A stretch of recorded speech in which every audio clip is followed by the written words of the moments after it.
Just let your soul glow. Welcome to the Soul Shift Sessions podcast, where we dive deep into transformative conversations that empower you to elevate your mindset, break through limitations, and create the life you truly desire. Hosted by Coach Sapphire Star and Coach Kyle McLeod, this podcast is your go-to source for actionable insights, inspiring stories, and expert advice on personal growth, financial freedom, and living with purpose. Each episode is designed to help you shift your mindset, overcome obstacles, and embrace a life of abundance and fulfillment.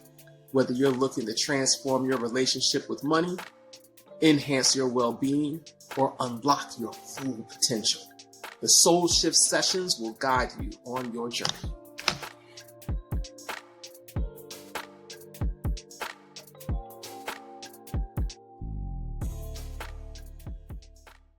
Welcome to another Soul Shift Session podcast episode where we have deep, transformative conversation to transform your mind, to transform your life. I'm Coach Sapphire Star, and my favorite co-host, Coach Kyle McLeod.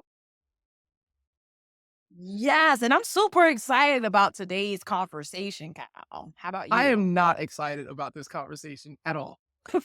and the reason why I am not excited about the conversation is probably because it's the conversation that needs to be had. Those are the juicy ones. Yes.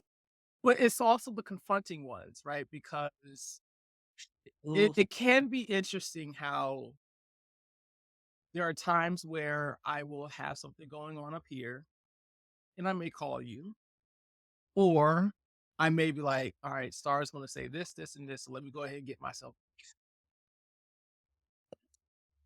Who did you call before you met me? I'm just curious. Like, who was there? To be honest, I really did not have someone that I have on this level at the time. You know, so Oh, wow. you really did show up at a point where it was important for me. So Look at Lamont. look at Lamont. Look at Lamont. The audience doesn't know who Lamont is. They don't really even know that they know Lamont. They don't even know that they know. It's Black Jesus.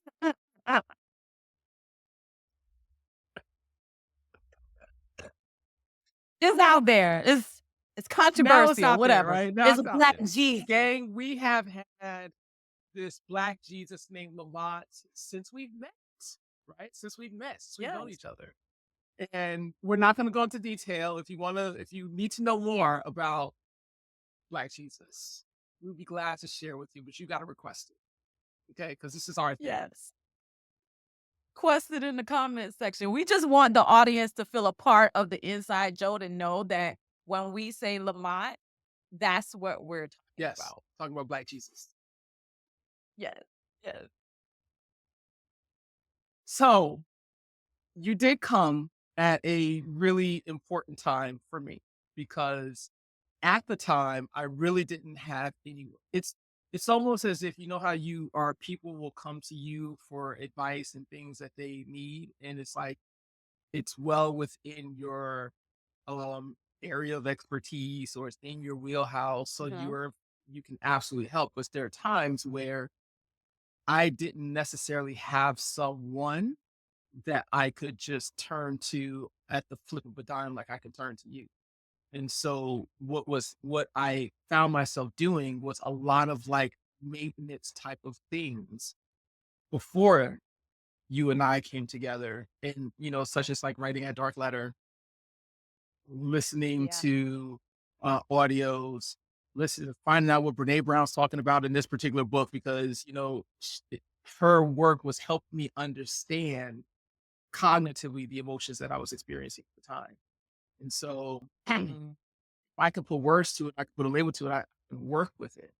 And so a lot of those things happened. And it was also her work that helped me understand that what I was doing was really hustling for my own worthiness. And I didn't know that. I didn't know that that's what I was doing. Wow. You're gonna have to unpack that. That's you can't I just can't just throw it out sling there. that I out can't just sling it there. out there and then move on. You just sling it out there and just be like, oh yeah, this and then. No, sir. All right. So without trying to, Mostly for your worthiness. Wow. Okay. without Unpack going that. trying to explain her work, I'm going to start with, if you want to know more about this stuff, then go get the Audible version of The Power of Vulnerability, because that's where it all started for me. And it's an Audible. It's not, I don't think there's a print version. At least I haven't found a print version of it. But I was able to go through that because it's presented almost like a course, not so much like a book. And the audience is very aware that the way this recording is going is for the public consumption afterwards. And so I was able to take notes. I was able to understand things about shame and blame and embarrassment and humiliation and understand what these things are. And for me, anytime you are trying to fit in, well, why are we trying to fit in? The reason why we're trying to fit in is because we are most likely hustling for our own worthiness with them and ourselves. And so I taught a class, I facilitated a class for a client, I want to say like 2 weeks ago. And the class was about what was that topic? Thinking on your feet. And so I opened the class asking the question, which was, how many of you have ever been in an argument or a debate, and then after it was over, in your head, you're like, I should have said this, I should have did this, I should have, you're like, this, oh, like we've done that, right? We've done that. And we're like, if I was thinking in the moment, I did it today. put it in today. Twice. Lights. And the Yeah. thing is, I'm not going to say that you were hustling for your worthiness in those conversations. But the real question is, why do we go back and replay those thoughts in our mind? Like, why are we going over, well, this is what I should have done? Most likely because you feel like you lost the argument. And the argument, when you are not hustling for your worthiness, whether you win or lose, this doesn't even matter. It's not a competition, because if you're not hustling for your worthiness, you're just saying what you got to say. You're standing on your business, and that's that. You've said, please. What is it when you feel like you didn't get your point across? Is that the same thing as feeling like winning or losing, or just because that's what I feel? I feel like I didn't effectively get my point across. Yeah. But I do feel like that's still rooted in Yeah. something. So it's possible that you just feel like you didn't get your point across. But the question is, if you dig deeper, then what is behind the I didn't get my point across? Because they didn't receive it?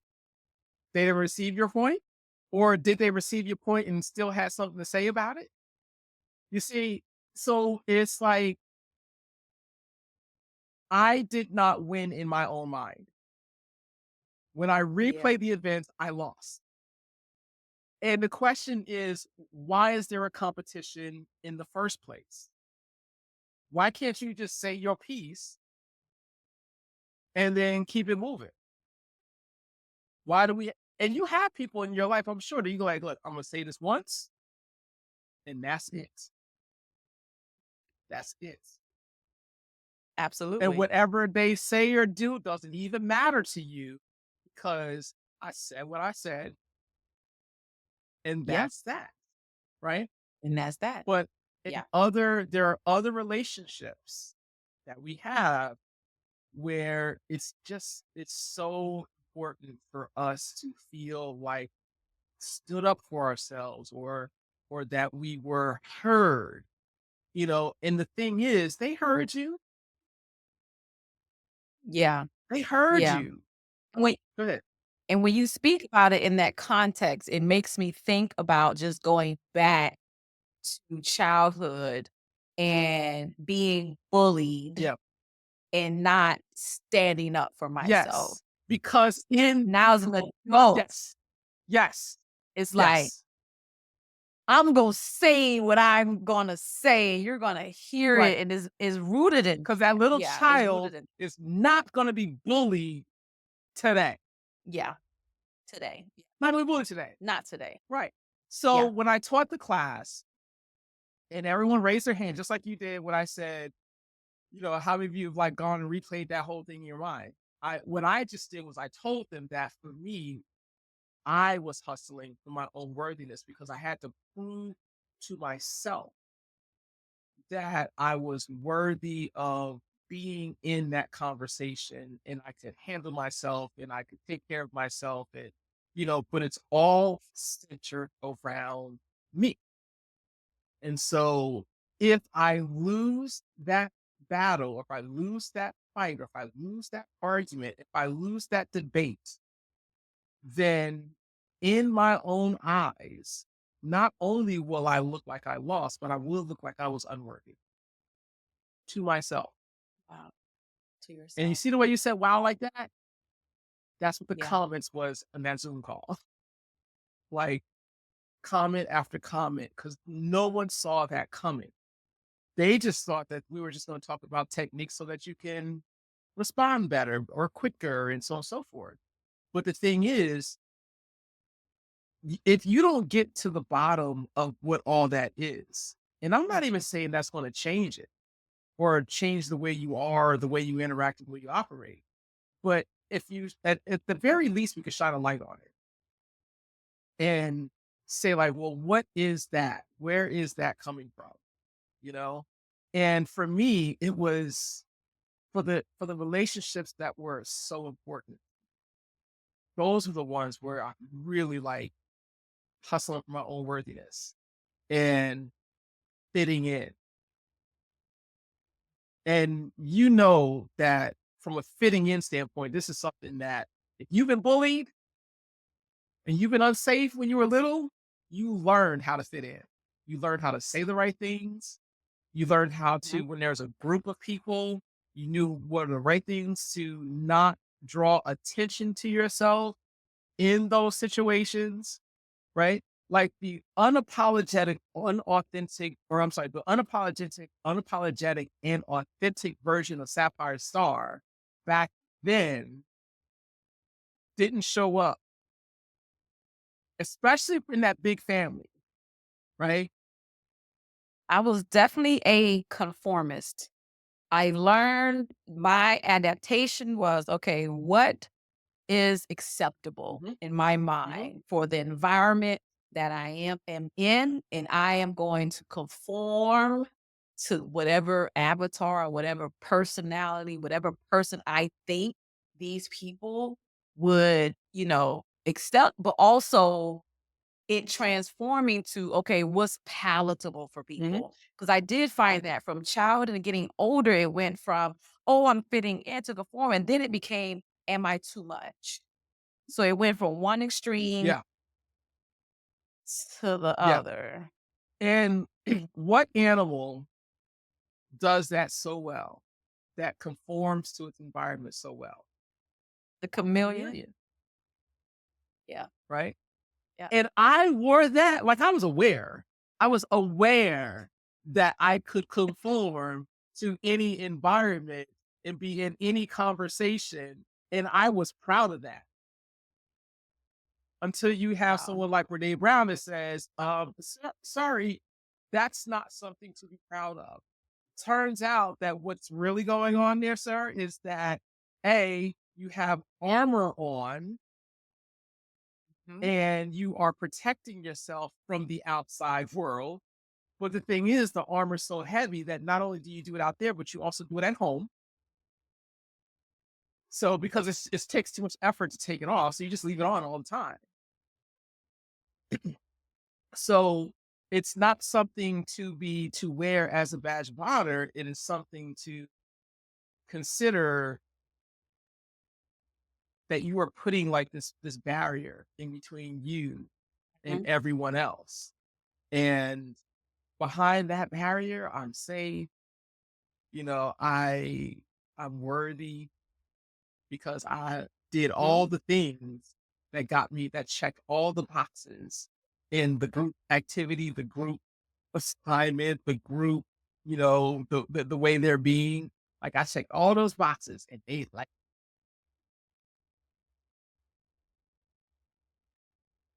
That reminds me of a book I read, and I hope I'm getting the name of the book correctly. It was called No Boundaries, I believe. And this was a time of my life where I had just gotten out of a very toxic mhm, marriage. So recently divorced. And of course, when you're dealing with heartbreak and trying to heal, you put this barrier up mhm, of protection of no one else. I'm not going to allow anyone else to hurt me. I'm not going to allow anyone else to come in. So this boundary is created, this barrier is created. But when I read that book, what I learned was not only could love, acceptance, and peace and healing not come in, mhm, but it also couldn't come out either. mhm, So I'm not only just blocking the outside, I'm also blocking myself mhm. from even being able to love, to have peace, to have joy, Yeah, and then ultimately healing. So it's like I barricaded yeah, myself in. yeah. And for me, I wasn't even aware that I even did it. It was like an Yeah. invisible prison that I put myself in. Yeah. And the thing is, you said it already that, it stems from our childhood. And you know what, to be honest, my childhood was just a little, it was bipolar. That's what it was. Because in Plainfield, there was plenty of safety. But I still had to go to North every day, Monday through Friday. Bricks. The bricks, right? So between the student body, it was all boys school, but it wasn't just one bully, there were multiple. Yeah. Back in the 80s, early 90s, not all the teachers were like nice. And then there's the city itself. I don't know if I told you, but the first day of school, like one of the Oh, dudes got yeah. jumped in our group, And so it's like I just felt unsafe all the time, Monday through Friday, Wow. until I got acclimated to the environment. It took a couple of years, but we started in seventh grade. So I had 6 years of this environment that I'm going into without the proper preparation. Like my parents didn't teach me Inspiration. preparation, right? My parents didn't teach me how to defend myself. No one taught me how to defend myself. So I had to figure it out. And you're either going to be a fighter or a fleer. I was a fleer, Fight or flight. right? Yeah. So I'd flee. And the way I fled was by making myself invisible. Because if you can't see me, I'm not drawing attention to myself. Well, all the while, there's still that deep desire to be liked, to be loved, And see. and seen, right? There's still that desire, but to be seen in the way that people actually like really like you and adore you, that type of scene, you know, not the kind of scene where it's like, you don't know me, I'm gonna beat your ass type of scene. Like, I don't want to be seen like that, you know? So, uh, but the thing is, I think that at the time, that was what was necessary to get through those years. But what did not happen was or I should say, I did not look at that version of myself and say, you did your job, and now we can go to being the public version of ourselves, the authentic version. So like there was no conversation like that. It just morphed into an adult version of the same thing. Oh, wow. And then when you Yeah. get really hurt, because like there's this closing off, right? And then you mess around and you open up your heart to that one person that you just felt so safe with, and then they take it and stomp all over it, kick it to the side, right? They do all this stuff to it, and it's like, That ain't happening ever Right. again. Yeah. Right. And the way Yeah. you said it was, and if I heard correctly, you said, I'm not gonna let anybody else in again. And for me, it wasn't so much letting anybody in. It's just like, I'm not going to let you all the way in. So you will have the gate cracked. Picture a hallway with 10 Okay. doors. You can Okay. come to door 1, 2, 3, 4, and 5, but 6 through 10, off limits. You can't. Can't come to those doors. Okay. So you can come in a little bit, but not. Yeah, you're not Okay. coming in all the way, because if you come in all the way, that means that you get access to the most vulnerable parts of me. And we already saw what happened last time I let someone have access to that. Mm. Yeah. So we're not doing that. Yeah. Yeah. And I was a whole, you not coming in no doors. Yeah. But again, the problem with that is you can't receive the very thing that you need that you're hiding from. Yeah.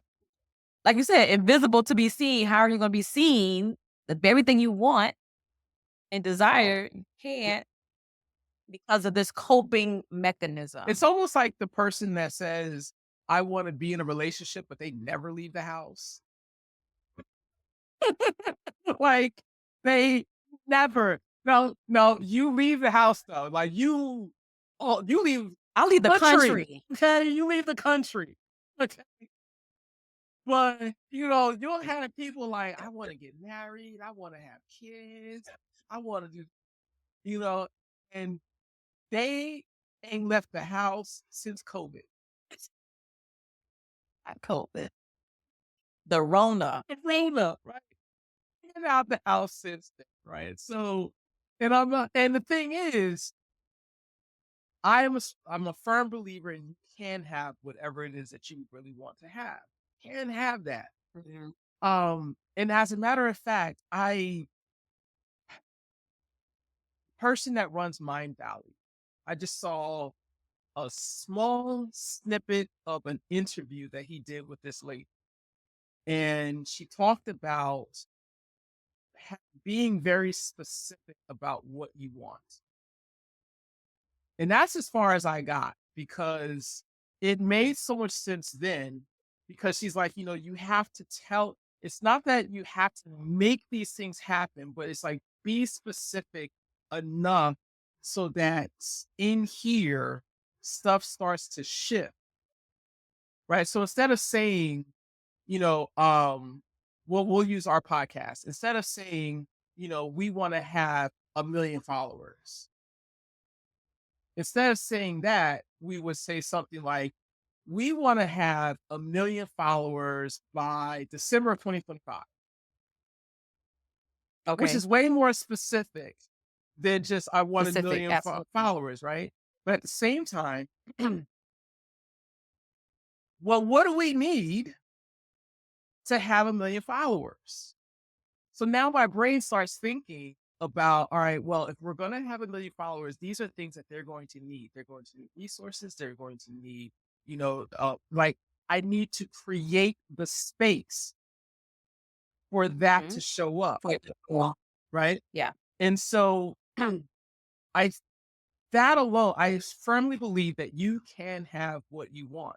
But after you define what you want, I think the action part comes in, is creating that space for it to actually come about. And so if I say that I want to get married, have kids, then I probably need to start doing some things that are like allow for that stuff to show up. In a line. Yeah. Because it goes back to that age-old adage, action speaks louder than words. Yes, it does. Your actions have to align with your vision. Right. And for the longest time, I think, especially like when you look at, when you talk to people who are like really heavily into like law of attraction, and it's like, all right, well, and I could tell you some stuff about law of attraction that, Me too. like, because a lot of people look right. And a lot of people look at that as just the positive aspect, but it's like, you're this is an equation. Okay. It is what it Yeah. is. So whether that experience is positive or negative, if you are a firm believer in the law of attraction, then that means that you are also attracting whatever it is that you say you don't want, Yep. because that's what you're focused It's on. Yeah, subconscious you're and focused on powerful. that, Yep. right? And so again, you got to align with what it is that you say you want, and you can have those things. But I think that there are people who are heavily into the law of attraction that think that they can just sit here and say, these are the things I want. It manifests. I'm going to meditate on it, and it's just going to magically show up. And but there are also people who say, oh, well, you can't do that. You have to be in action. And I think that there is a disconnect between the people who are just solely believing in the law of attraction and the people who are solely thinking about just action. And I think the missing link is being in action to set a space for it to show up. Yeah. Yeah. They're connected. They're not They're independent not. things. Is very much connected and is very much fluid Yes. from one to the Yeah. other, back and forth too. Yes. It goes back and forth. But I don't think it's really been, put it this way, it wasn't explained to me in the way that we're talking about it. You know, I heard just people talking about, well, you got to be in action. You got to be in action.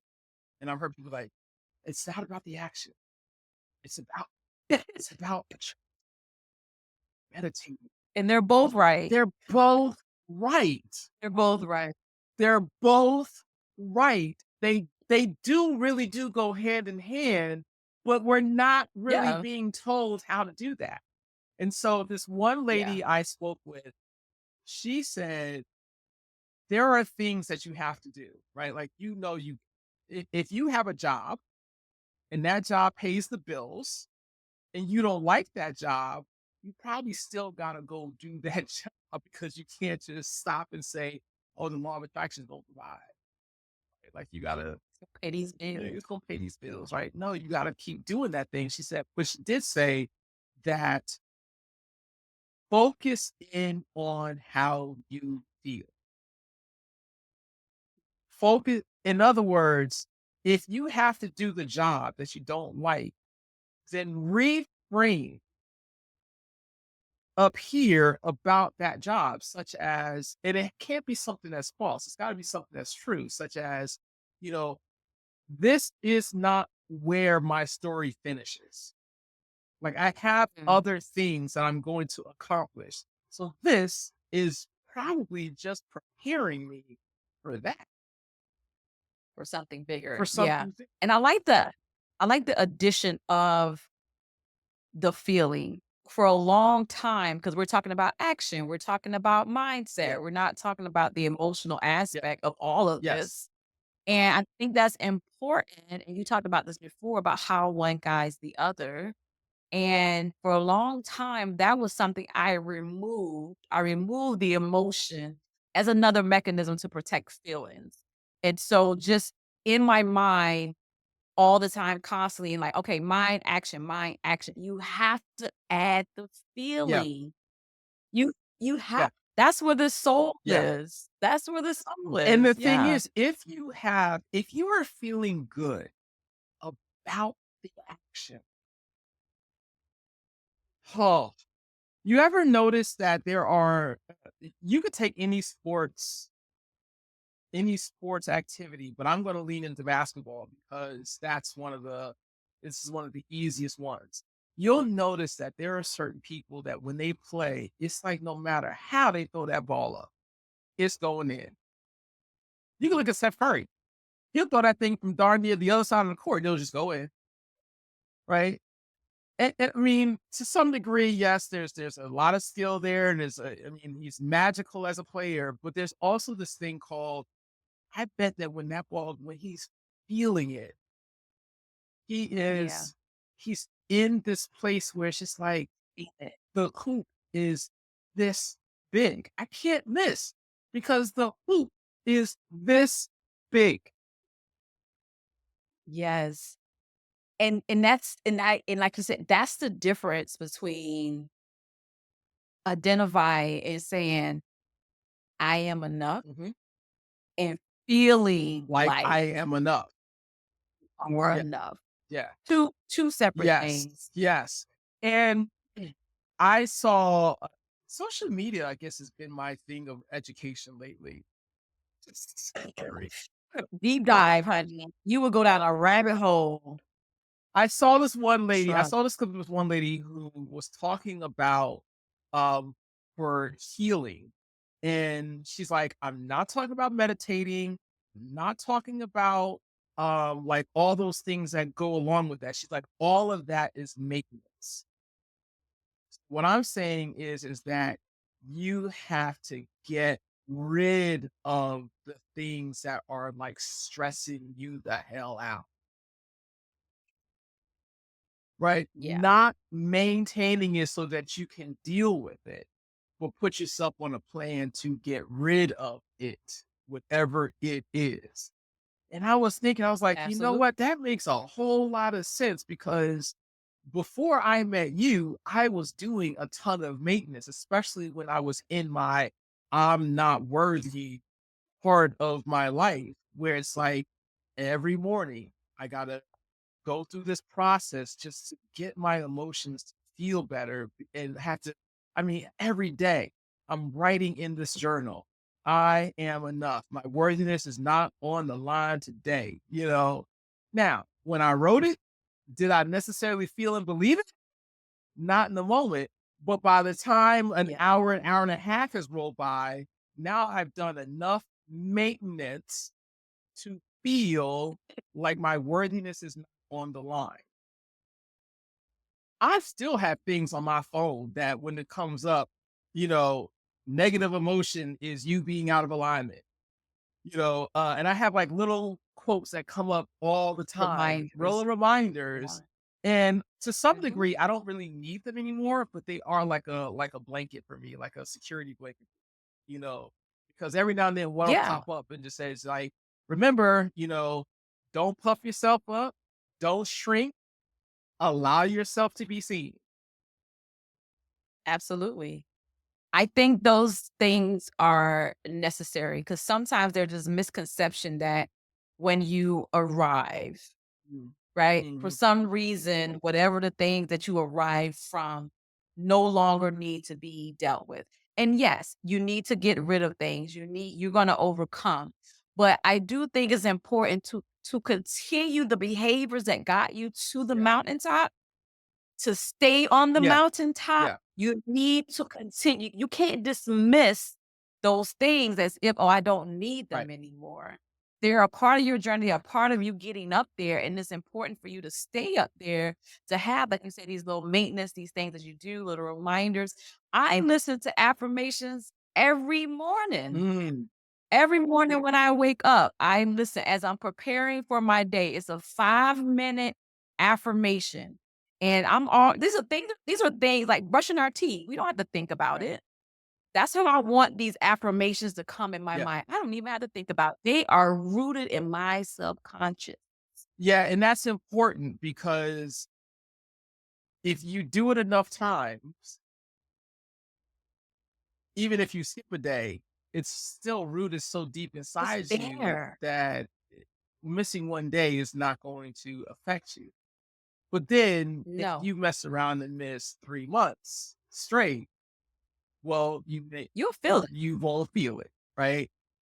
I feel it. Not going to revert all the way back to who you were before, Correct. but you do feel a shift in the Yeah. paradigm. Like, hmm, it's something that you have to renew your mind daily, Yeah. That's it. You got to renew it daily. That's it. Yeah. daily, Yeah. daily. It's interesting because I've said this before that I personally do kind of get in these cycles where I will like get so caught up in the day-to-day activities that certain things will kind of fall by the wayside. But at Mm, the same time, I also know that some things just change, right? Like things that I used to do before may change into something else later on. For example, I used to be really big about meditating because I am trying to accomplish a specific type of goal. or I'm trying to, actually, it's all probably goal oriented, because even from a relationship standpoint, if I'm meditating about a relationship, I want that relationship to be different than it currently is, which still falls under Okay. goal for me. I heard someone say, just meditate for the fun of it.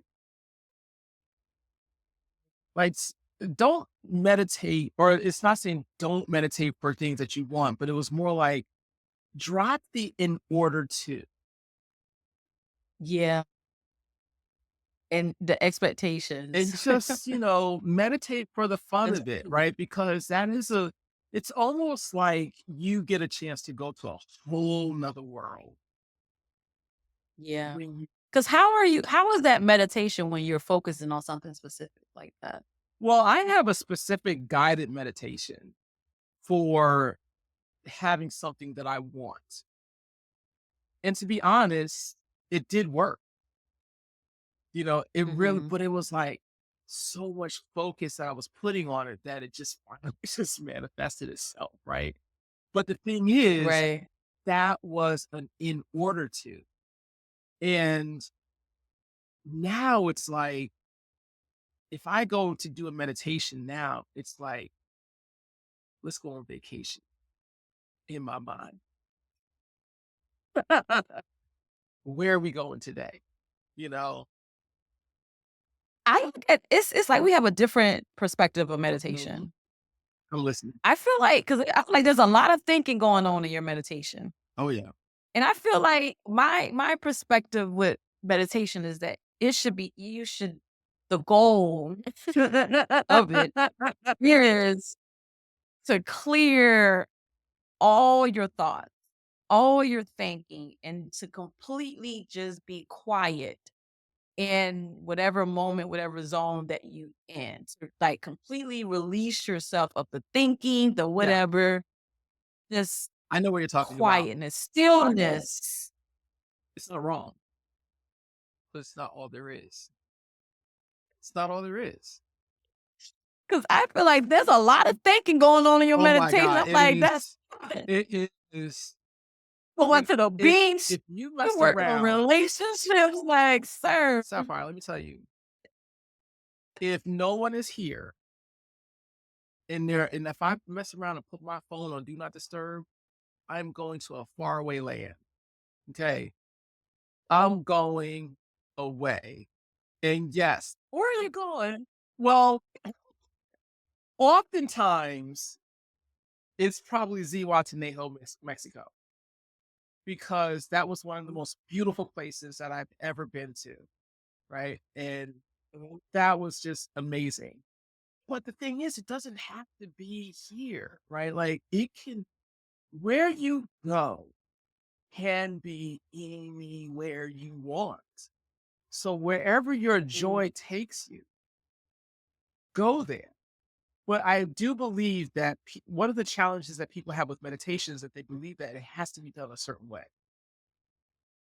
Mm, And that, I think, is the gotcha. biggest thing that we got to let go of. Is, for me, do I need quiet? Yes, because I don't want to be interrupted. Right. So yes, I need the Yeah. quiet. And do I focus on my breathing? Absolutely, because it's what gets me in a state of calmness so that I can go take the trip. Right. And I have a sleep mask. So I put my sleep mask on so that I block out all light. And I most likely have some headphones on that is either playing a guided meditation. I have an app that I love for that. But sometimes, I mean, I could just have silence. I can have silence and my mask on, total darkness, and I can just work on my breathing, clear my thoughts, just like you're talking. I do want to clear my thoughts of what's going on around here, right, on this Yeah. earthly plane. And then I can go on my trip, wherever that Go on your trip trip. takes, and I think that meditation should be like Burger King.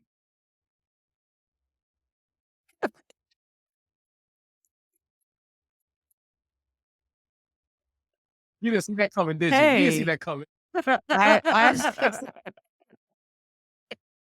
Because I'm such a like, sometimes when it comes to thought Yeah. processes, I can be very black and white. But it's weird because I break dance in the gray. Like I do the Cupid shuffle in the gray area. But sometimes sometimes I'm very linear in my thinking, which is a masculine trait that I'm working on being more vulnerable. Okay. I'm working on it. But, sometimes I'm just like real linear. Yeah.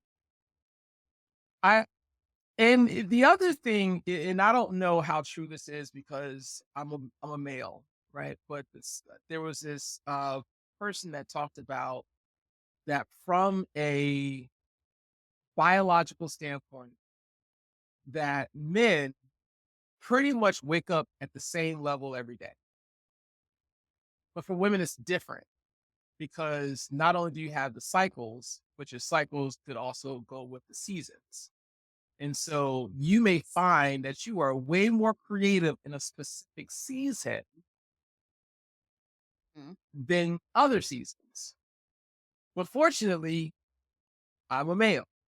So I get to wake up every day with the same level of creativity that I woke up with the day before.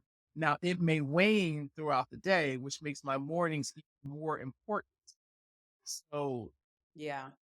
I've had this desire to learn certain aspects about marketing and how to serve my clients better, how to, just gain the knowledge. But I noticed that, once 6 o'clock rolls around, once 6 a.m. rolls around, we're moving. Get kids up, get them ready. Cause in an hour we gotta be out the door. Then I gotta come back. And then I gotta see Patrice off so she can go, go to work. And then it's like now I go to the computer and start like doing what I need to do for my business, then what I need to do for a client, then what I need to do for another client. And it's just like before you know it, the day is over. Right. And I have not got a chance to have that enrichment from an educational standpoint, which is the foundation of my creativity. And what I mean by that is like this morning, I was up very early, as you know. Yeah, I've been up since 1 a.m. Yeah. Right. So what did I do? I got up, I went outside, I restarted the fire pit, added some more stuff, got the fire going, and got my lesson because I'm taking a self-study course about building your email list. And sat there and watched that by the fire with a cup of coffee. And it was see, That sounds magical. see that, right? You hit that us. I felt Yeah, that was it, I felt and it was like finally I got to check that off my list of something I want to do. And I was like, I miss these days by the fire pit where I'm the only one up, I'm the only one out here. You know, my wife has the backyard laid out, these lights, so it kind of looks like I'm on. You ever notice how nice miniature golf looks at night, like how the greens look and all that stuff with yeah. the light? Like that's how my backyard feels. Especially when I just cut the Oh grass. wow. I just cut the grass on Sunday. So it looks really, yeah, Fresh. like really Yeah. fresh. So I've got lights going, I've got the fire going, and I've got this lesson about building my email list. And it was wonderful. Absolutely wonderful. But I'm my most creative in the morning. That's where. In the morning. And Yeah. so once I heard one thing, and I was like, oh, I'm putting some pause because now I got to go and do some stuff. I got to go do some stuff now. Do I got to do things. some things because I don't want to lose what I just got. So I need to put something into action so that Yes. and Yes. it's so this is one of the great things. Like I know there's some people that will fall and winter start approaching, they kind of get a little down because summer's not, summer's on its way out the door. And but for me, Mhm. bring on some of that cool weather because I'm tired of like Yeah. using gills to breathe. Right. I need a little relief from that. The hot Florida weather, right? This humid Florida weather. You And met. and I get a chance. it wasn't cold this morning, but it was cold enough for a fire. It's a little breeze, Breeze. not Not much, but Hey, look, yeah. if Yeah. it's 60 or lower, we get in a fire. We get in a fire. Bring out the boots with the fur. We are terrible. We are so people up north are gonna be like, I said, what? Did you say boots and fur at 60 something Boots degrees? with the fur. Yeah. Boots with the Yeah, fur. with the fur. Yep. Yeah. With the fur. Yep. You got it. You from up north and you out here building fires at 60-degree Hey, I've weather. also been living in Florida since 2013, so I feel like my blood has changed according to my geographical Changed. location. And Yeah. because if I was living in New Jersey and I saw someone with a fire going and it's 65 degrees, I might look at you like, really? Do we need to call like emergency? Like someone's losing Are it. you Like they're having okay? a mental Right, you breakdown. must be. Right. Because this is not fire pit season, sir or ma'am. Right? What, in Jacksonville, Florida? In the South. In the South, you give me just a little bit of South. cool air. Whoosh. Yeah. Yeah.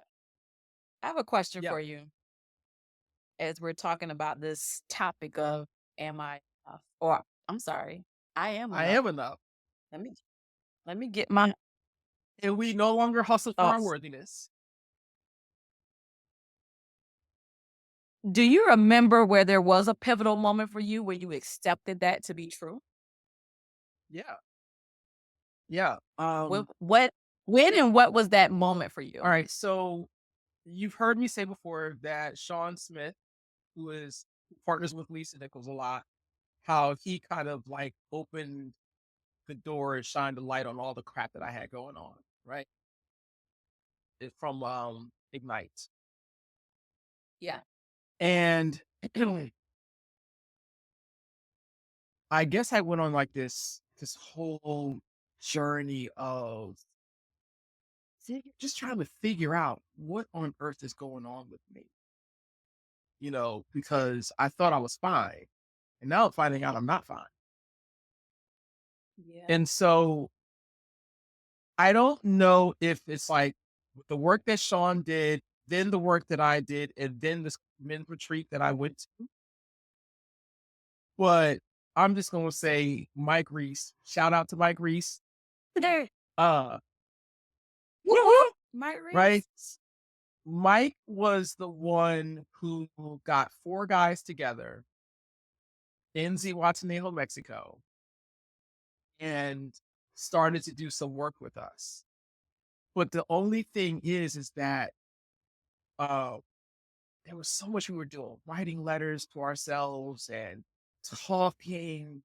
And he was just like, and he's constantly modifying his agenda because there were things that it didn't make sense for him to do anymore because of where we were emotionally. Like we were further along than his timeline than he was expecting us to be. So he's like cutting out this activity. No need to do that activity. They already got it, And then we go to lunch or we go on break. And we come back and he has a mirror, like big, on a chair. And I'm already like, oh, hell no. You throw a mirror in my presence, is like, oh, whatever is going to come out of this, I don't want any parts of it. I don't want anything to do with mirror work, right? And so he makes you sit down in front of this mirror and you have to look at yourself dead in the eyes. And you got to do this for a while before he even starts asking questions. And look yourself in the mirror. In the eyes, specifically Okay. in the eyes. Everyone is around you, watching you. So you're going to put me in a room with a mirror and an audience? Yeah. He stacked it. And so we do this exercise and he starts asking you questions like, what do you need? What do you love? And I don't remember the questions completely because I have it written down, looking at my journal that he gave us. And I have those questions written down in the journal, and I haven't done the mirror work in a while, but it really is like you are getting a chance to have a conversation with your own soul. And a lot of the things that I thought, because I didn't go first, and someone stole my spot when I actually was gonna go. I went to the restroom in the change, and I come back, and this dude is sitting in the in the seat. So I actually went, yeah, because I knew I was going next. So I think I went last. And so a lot of the things that I thought were gonna come up, my soul was silent about. A lot of the things that I was dealing with, struggling with, wrestling with, you know, having the life sucked out of me with, zero comments. It was as if it was saying, yeah, that stuff don't really matter to me. So why shouldn't it matter to you? And that was the turning point, because I'm like, if all these things don't matter to my own soul, then we're free. Yeah. We're free. Free. Wow. And I love that. I appreciate you. Well, every time we come on the podcast, I really do appreciate your perspective, especially as a Black man in America. But also, I thoroughly appreciate your vulnerability and your confidence in your vulnerability. Like, I appreciate that. I learn more and more about you every time we do this podcast. But I really appreciate that because I really feel like, you know, men don't get that enough, especially Black absolutely. men, the permission to feel Yes. about anything. Yes. And so I really appreciate that. And I hope, for our listeners that are watching, that you feel it and appreciate it too, and give yourself permission. It's okay. It's okay. And you are enough. Absolutely. I'm Yeah. glad that you mentioned about just being a man, because if you are a man who cares about the well-being of his family and making sure everybody's Yeah. okay, you know that the ones that truly care about the family, they will die on that horse Die. before letting anything detrimental happen, right? And I remember hearing Renee talk about her husband and how she was unaware, but he was having like an anxiety type of attack while they were in the lake. And the reason why he's having a problem is because they've got these kids in the water and he's concerned about boats coming by and not being able to get to a kid in time in regards to them getting hurt. And so Yeah.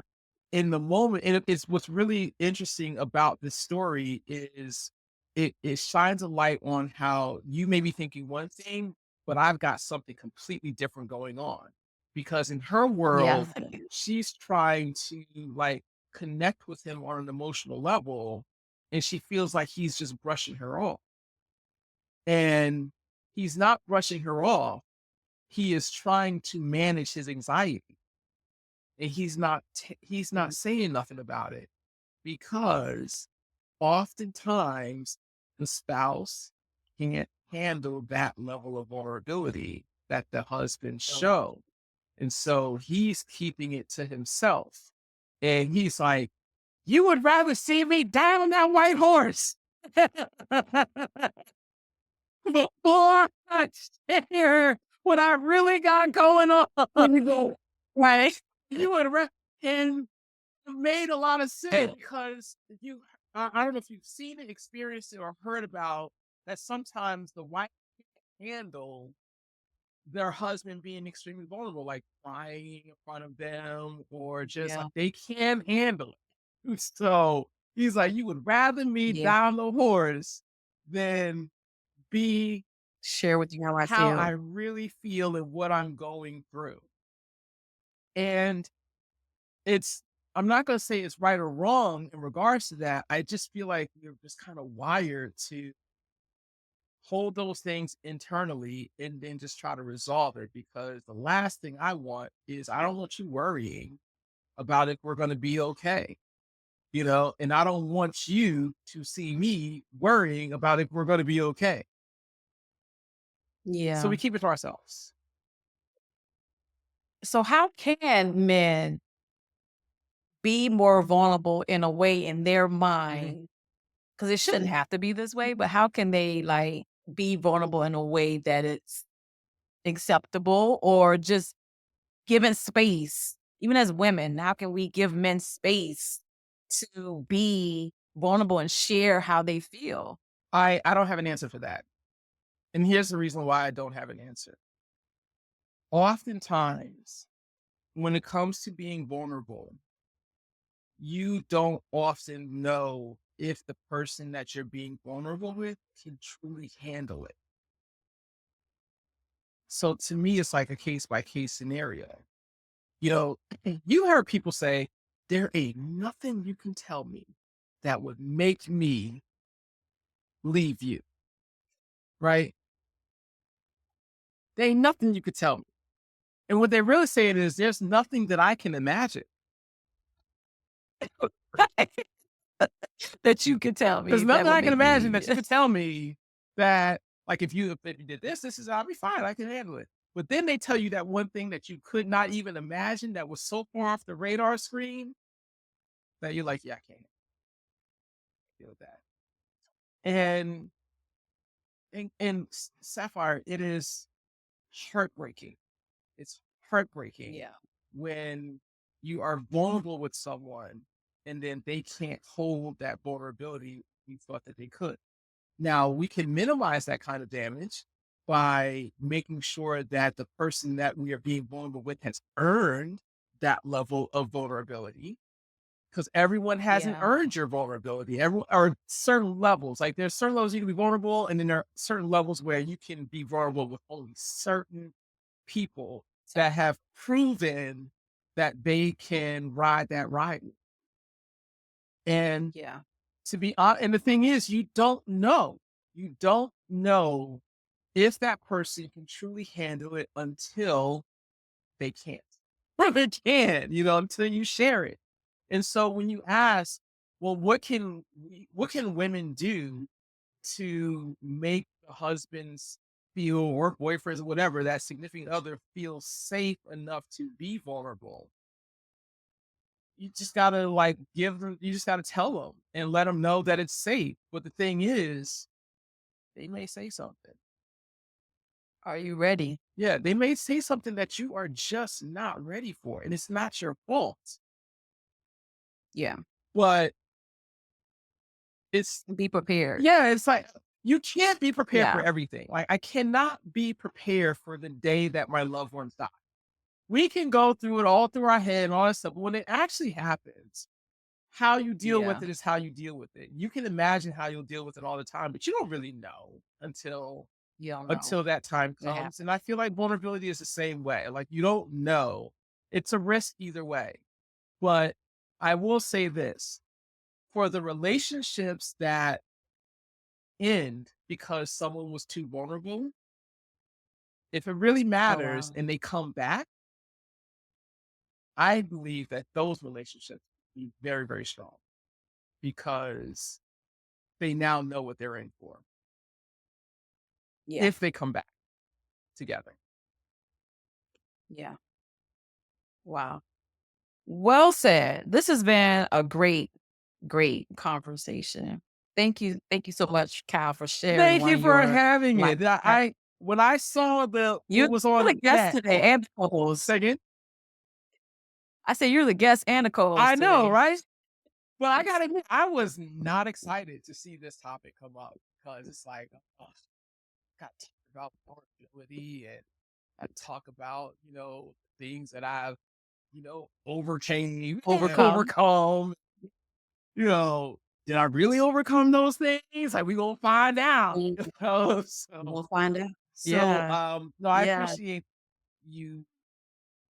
I appreciate a lot about you because you really are the yin to my yang in many freaking cases, Like, and there are times where we share the same mind. We didn't do that today. Like today, we were really off, but We both we were were both off. off. However, we were both very tired from, events that have happened. And, but Yeah. Being our best selves. you do make it Yeah. easy. You make it Yeah. easy for me to be vulnerable. And so I appreciate that about you. Yeah. Thank you for sharing. You're Thank you for welcome. sharing that. I really appreciate, and I really do look forward to our Absolutely. conversations, because like we have kind of like a template what we're going to talk about, but for the most part, it's very organic, it's very natural. Yeah. And sometimes you hit me with the 1, 2, and I'd be like, oh, okay. You know what's interesting You about gonna, that? I never you gonna know. challenge me. You're gonna challenge me to be great. If nothing else, like girl, you're gonna be great. You might not be nothing else, but you're gonna be great. I So have a I high can see expectation that. for you. I do have a high, and it's like I Thank you. hold you to this standard because it causes me to be accountable and hold myself to a standard as well. So like Yeah. I'm totally using you to help me be a better version of great. me. Right. So if it's also causing you to be great, then hey, right, it sounds like we all win in here. Sounds like we It's a win-win. Coach Kyle, what do you have going on? Well, let the people know. All right. So the thing that I have going on right now is I have a class coming up, a virtual class. And it's funny because in the green room, you thought it was like just about AI. And it really is not just about AI. It is about knowing your customer on such a level that you and AI can create things and services and resources and things that speak to the heart of your ideal customer. When we were doing customer avatars in my mastermind group, we were just creating them out of thin air. And I've come to understand that I do not have a connection. I don't have a physical connection to something that I've just created, a personality that I've created out of thin air. But if I had someone in my life that was my customer, what would I not do for them? And this is like where we are going just in marketing period is being more niche and not trying to speak to the masses. So ideally, and you as an entrepreneur know that if you could be in a room and you could take out a piece of paper and read all the things that are attributes about your customer, their strengths, their weaknesses, their fears, the thing that keeps them up at night, their frustrations, their concerns, even down to their disorders. And you were in a room full of people and you read that out and you said, is there anybody in the room who fits this description?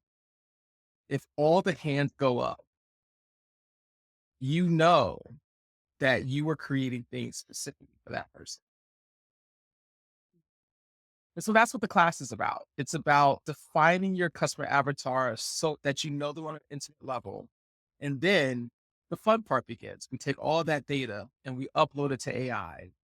and you start interacting with the AI. And now the AI becomes your partner in creating services and resources and products that resonate with your customer.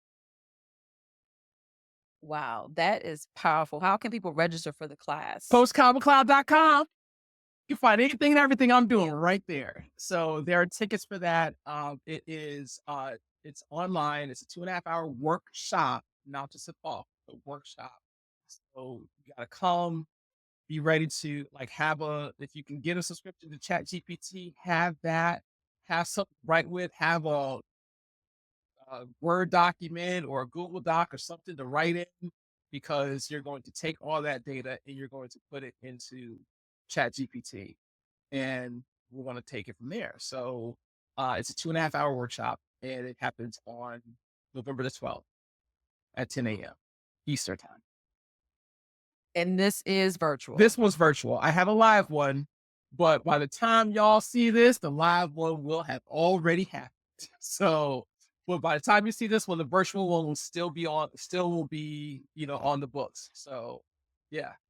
And now you ask me, I gotta know where we getting drunk, because I know you do these things with these women where I know y'all don't get drunk. Do y'all get a little tipsy? No. Sure. This is very classy, very cutesy, very demure.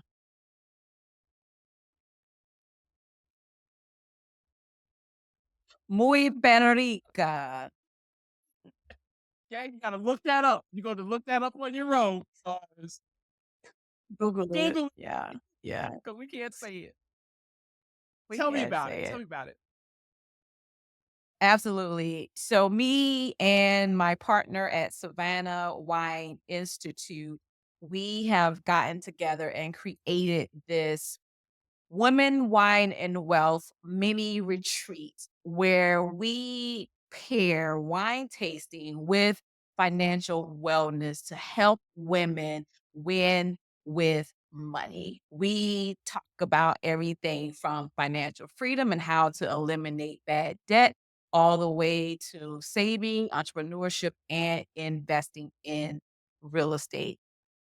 That event is going to be held in Savannah, Georgia, my hometown, at the Savannah Wine Institute. And you can register for the event at www.sapphirestar.com.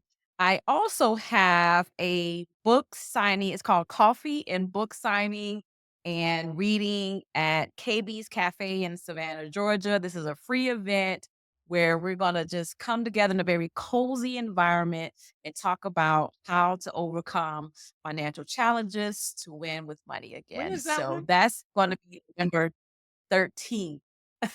Say it again. I was like, what is that? Because I feel like I want to come to that. You should. It's November 13th. You may still be out of town. I'm not I'm sure. actually Maybe going to be you in want to be town. I'll be in town on November 13th, I think. because you got Speaking Right for Lisa Nichols. I'm not sure. You got. Well, I'll you're send right. you the I'll dates. be gone. You're right. I'll be gone because I did plan. I just realized I planned the virtual on a Tuesday, and I fly out on Thursday. Yeah. So yeah, you won't be. Well, there's always more to come, Yeah. but make sure you go to sapphirestar.com and see what our upcoming events are, as well as subscribe to our newsletter at Organized Chaos to get tips and tricks and updates on events that we have coming up. And also make sure if you want to reach out to us here at Soul Shift Sessions Podcast, definitely send us a message. You can go to soulshiftsessions.com and shoot us an email. You can reach out to either one of us. We'll be happy to talk with you. And also, if you would love to be a guest on the podcast, you would love to come in and join the conversation, go to soulshiftsessions.com to send us a inquiry.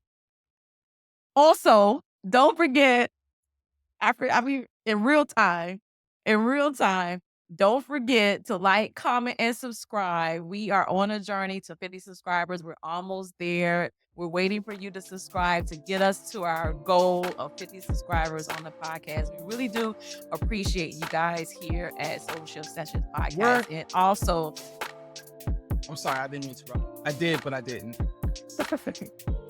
sharing is caring. Make sure you share this with someone that needs their soul shifted. That's my spiel. You know what we're going to do? We're going to do a live Soul Shift Sessions in Savannah. That's what we're going to do. We're going to do that. So that will, Yeah, that's what we are going to do. A live that's one. coming up, guys. Yeah. Yes. Yeah. That's Awesome. what happened. I love that. I love that. Yes. We could do Savannah and Jacksonville. Yes, we could. But we definitely do a Savannah first. That's happening. Yes. Absolutely. And we're going to have some Absolutely. wines. Absolutely. I don't get to go to the wine, women, and wealth things. We're going to have some wine while we're doing the podcast. So While we're doing the podcast. and we're going to talk about wealth. Wine and wealth. Absolutely. Absolutely. Absolutely. Absolutely. So thank you guys so much. We really do appreciate your support and your love. Awesome. See you next time.